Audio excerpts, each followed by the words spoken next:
പ്രിയപ്പെട്ടവരെ, നമസ്കാരം. ഈ വരുന്ന ഏപ്രിൽ 9-ാം തീയതി ഞാനും നിങ്ങളും പോളിംഗ് ബൂത്തിലേക്ക് പോവുകയാണ്. കേരളത്തിൻ്റെ ഭാവി എന്തായിരിക്കണം എന്ന് തീരുമാനിക്കുന്ന ഒരു തെരഞ്ഞെടുപ്പിനെയാണ് നമ്മൾ അഭിമുഖീകരിക്കുന്നത്. കഴിഞ്ഞ 10 വർഷമായി ഈ നാട് ഭരിക്കുന്ന പിണറായി വിജയൻ സർക്കാർ കേരളത്തെ തകർത്ത് തരിപ്പണമാക്കിയിരിക്കുന്നു എന്ന യാഥാർത്ഥ്യത്തിന് മുൻപിലാണ് നമ്മളൊരു പൊതു തെരഞ്ഞെടുപ്പിനെ നേരിടുന്നത്.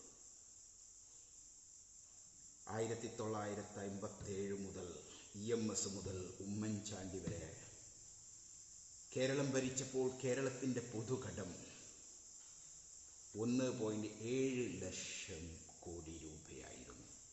എന്നാൽ കഴിഞ്ഞ 10 വർഷം 2016 മുതൽ 2026 വരെ പിണറായി വിജയൻ ഈ നാട് ഭരിക്കുമ്പോൾ കേരളത്തിൻ്റെ പൊതുകടം 6 ലക്ഷം കോടി കഴിഞ്ഞിരിക്കുന്നു എന്ന യാഥാർത്ഥ്യത്തിന് മുമ്പിൽ കണ്ണടക്കാൻ നമുക്കാവില്ല.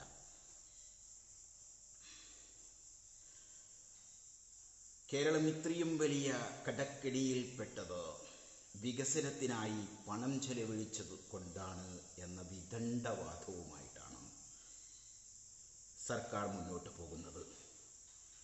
എന്നാൽ യാഥാർത്ഥ്യം അതാണോ? അല്ല എന്ന് തന്നെയാണ് ഉത്തരം.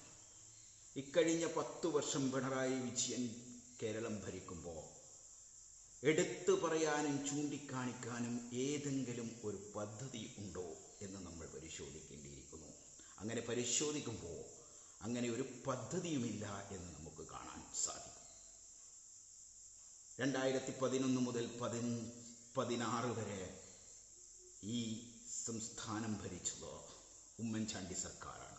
ഉമ്മൻചാണ്ടിയുടെ കയ്യൊപ്പ് ചാർത്തിയ എത്രയെത്ര വികസന പദ്ധതികളാണ് ഈ നാടിന് സമർപ്പിക്കപ്പെട്ടത്. കൊച്ചി മെട്രോ, സ്മാർട്ട് സിറ്റി, വിഴിഞ്ഞം തുറമുഖം, കണ്ണൂർ എയർപോർട്ട്, ഈ പദ്ധതികളെല്ലാം കേരളത്തിൻ്റെ വികസനത്തിനും സാമ്പത്തിക പുരോഗതിക്കും ഊർജം പകരുന്നവയായിരുന്നു എന്ന് നമുക്ക് കാണാം. ജനസമ്പർക്ക പരിപാടിയിലൂടെ എത്രയെത്ര മനുഷ്യരുടെ വേദനകൾക്കും പ്രശ്നങ്ങൾക്കുമാണ് ഉടനടി പരിഹാരം കാണാൻ ഉമ്മൻചാണ്ടി സർക്കാരിന് സാധിച്ചത്. കാരുണ്യ പദ്ധതിയിലൂടെ എത്രയെത്ര രോഗികളുടെ ജീവിതത്തിന് ആശ്വാസമേകാൻ